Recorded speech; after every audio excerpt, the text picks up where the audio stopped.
Switching gears, if you've stepped outside, and you probably have, you have noticed an angry swarm. Yeah, it's only May, but mosquitoes are out and they are huge. The Ionia and Kent County Health Departments have both issued warnings about mosquitoes. They say spring and summer are going to be bad. Spring's already been bad, and one reason is recent flooding.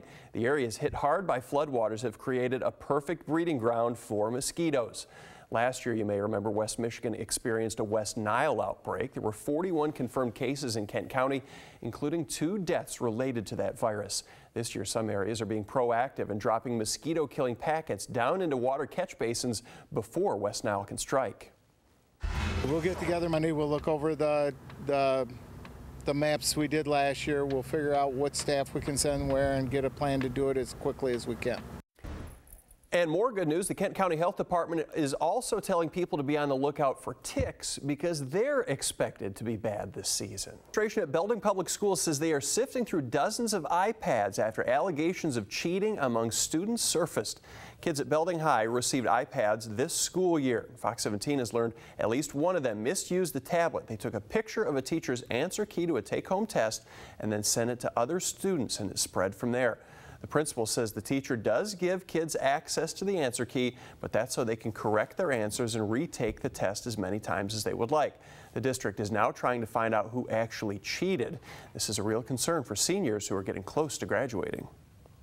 My understanding is that this could risk graduation. What's the punishment for those students who have come forward and for those who don't, who will later possibly get caught? Correct. Well, it's kind of a big, everybody's kind of got a little different level of involvement. And what we've done so far, we're trying to be as fair and consistent as possible.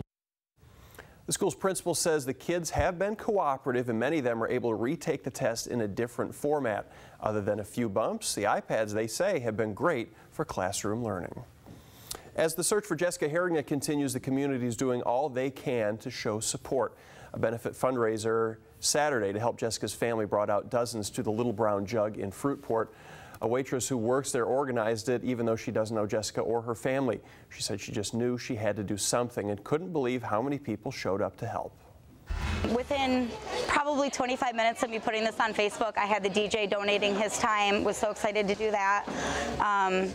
Area businesses have just literally been coming out in droves, whatever they can donate, gift cards, merchandise. Most of these people don't really know Jessica, but they know she's part of their community and they really, really care.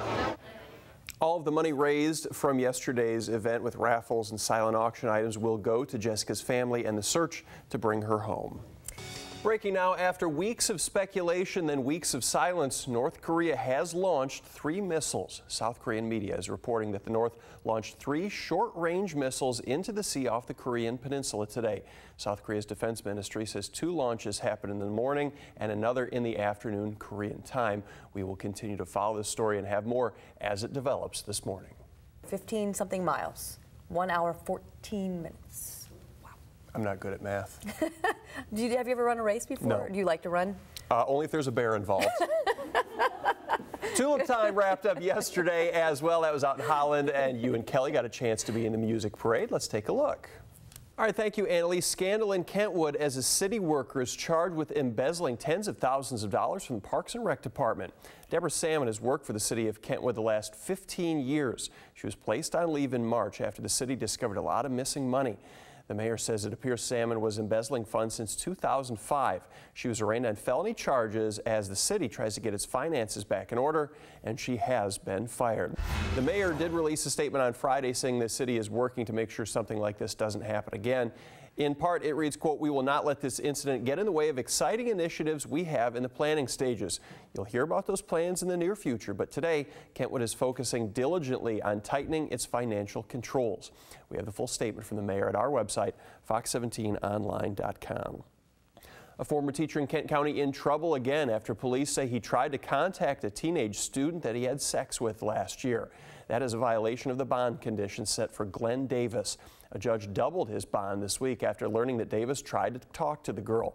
Police reports show their relationship started in September of 2011 and lasted more than a year. Davis was a math teacher and girls basketball coach at Byron Center High School at the time. He resigned from his job last fall and is now facing criminal sexual conduct charges. Good morning, Sarah. President Bush will appear at a fundraiser for the West Michigan Aviation Academy this afternoon. That's a tuition-free charter high school that was founded by Dick DeVos. Opened its doors on the grounds of the Ford International Airport back in 2010. They had 80 students then. Now they have 240. Mr. Bush will speak to kids in the afternoon, then will headline the Leaders of Tomorrow Gala in the evening. That is sold out. About 850 people are expected to attend. This is President Bush's first trip to Grand Rapids in about 2.5 years. He spoke at the Economic Club of Grand Rapids dinner in June of 2010. Then he came back to promote his book in November of that year. Live in the studio, Tim Doty, Fox 17 News. Morning, Mike. This is something that most of us won't have to deal with, but for people with a criminal record, finding work after you have paid your debt can be tough, and that's where this bill could help. We're talking about nonviolent offenders here. People with up to 2 misdemeanors and 1 felony could have their names cleared through a process of expungement. In essence, that means that after a certain period of time, a criminal record is sealed and does not have to be disclosed to potential employers. It's great news for people like Michael Jardine. He's an Army vet from Norton Shores who has 2 degrees and is close to a 3rd, but he can't find work because of a felony larceny conviction back in 2004. He says he didn't commit the crime, but that doesn't matter to potential employers. I probably had a dozen or more interviews, but it's not just the interviews that you get. It's you go and fill the application out, you fill in the space, and then they don't even call. 9 years since I was convicted. It's time to move on. Now, that bill is currently in the Michigan State House. It would allow a judge to rule on expungement 5 years after completion of parole or probation.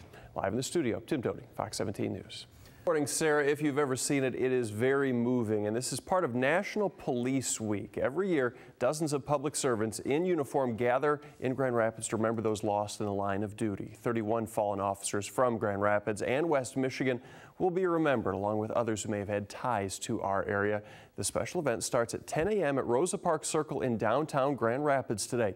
State Representative Winnie Brinks will be the guest speaker, and if officers want to attend, they are asked to arrive at 9:45 in Class A uniform. But it is not just for officers, it's for all of those whom they serve. Everyone is welcome to attend. There will also be a reception afterwards on the 3rd floor of the Grand Rapids Police Department. Now, yesterday was actually National Peace Officers Memorial Day, and in Muskegon, there was a special service honoring 11 fallen officers.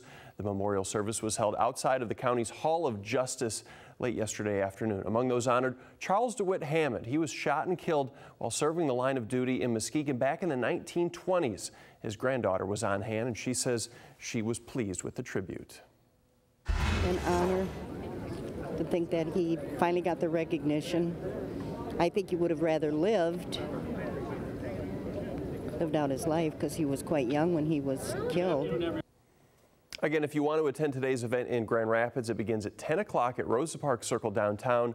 Everyone is invited. Live in the studio, Tim Doty, Fox 17 News. Morning, Tim. Morning, Mike. The good news, the Wings beat Anaheim to make the 2nd round. Maybe a bit more good news, they get a team that they know very well. But the bad news is it's the Chicago Blackhawks, and they are really, really good. Detroit, the 7th seed. Chicago had the best record in the regular season, and they are the top seed in the West.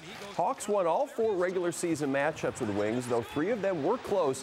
And honestly, after the final meeting, a 3-2 shootout loss, the Wings went on a 5-1-1 tear to get into the playoffs. Henrik Zetterberg has finally come alive. Pavel Datsyuk is Pavel Datsyuk, and Justin Abdelkader is playing well, but Chicago has more scoring punch. They have more experience on defense, which means Jimmy Howard will continue to be tested. If the Wings have any chance, they need to tighten things up when they get a lead, something they were downright awful at against Anaheim. Game 1 is tonight at 8. Game 2, look at this, not until Saturday. The Wings actually going to fly home for a day and rest before going back to Chicago. That will be a national TV game at 1 p.m. Game 3 at the Joe on Monday, another extra day off before Game 4 on Thursday. From there, it finally will get back to a traditional 1 day off between games schedule if those games are needed. On the bright side, Hawks coach Joel Quenneville never beaten Detroit in a playoff series. He's 0-5 all time. And while the Wings open Game 1 against a rival, the Griffins have Game 3 of their second-round series tonight, also against a rival. That's at home at the Van against Toronto. That series is tied at 1. And by the way, the Dallas Stars yesterday fired their head coach, Glenn Gulutzan, but they did retain former Griffins coach Kurt Fraser on their staff. That is good news for a guy that a lot of people here around West Michigan got to know over the years. Live in the studio, Tim Doty, Fox 17 News.